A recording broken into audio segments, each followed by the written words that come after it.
The first show we go and see is the Dungeons and Shakespeare show, which, in my opinion, very great. The man William pulled out the 5th edition handbook. He was great, and he ended up picking a guy dressed as Gale from Baldur's Gate 3 in the crowd. Actually, it was pretty dope. And the card of the character he ended up picking was the Gravedigger from Hamlet. That was our main character. He's looking for love. That's the premise of the story. Now, we get our second character, Lysander from Midsummer. That's our backup character. Not really too important to the story. The highlight was that they pretty much died, like, straight in after rolling a 7 on their death save. What happened was that our next creature appeared, which was an incubus, which was really funny towards the story. And he pulls up this very Japanese-looking man.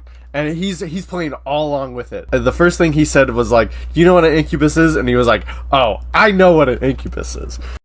And the crowd probably whooped and hollered. Sex was had. So he ends up charming the Gravedigger, and he ends up killing Lysander. Okay. He ends up charming the Gravedigger, and he ends up killing Lysander. So the end of story for that. What a leap for rolls were had, some things were happened. He ended up dying. It was really funny. And then we move on to our next creature, the Hellhounds, our final boss, you could say. Now, before that, the Gravedigger is still charmed under the effects of the incubus. So some things were said, children were left and asked to leave. Oh, I remember that. He was like, "It's just a normal demon, guys.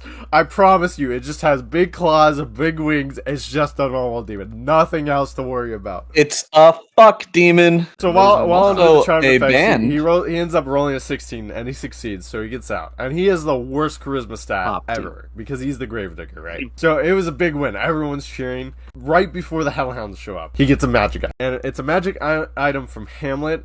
I forget which king it was, but it's a mirror, which is awesome. I'm all for it. Then the Hellhounds show up. So the Hellhounds have to contest the incubus. Then the Hellhounds have to roll to see if they're going to kill the Gravedigger. So they end up succeeding twice, and at the very end, they roll a natural 20. Straight up. And so the guy that's Gale, as the Gravedigger, is sitting there in shock, preparing for himself if he's actually going to make it. And William's like, "Good luck, bud," on his shoulder. Yeah, our poor Gravedigger friend unfortunately bit dust, but it was a great story.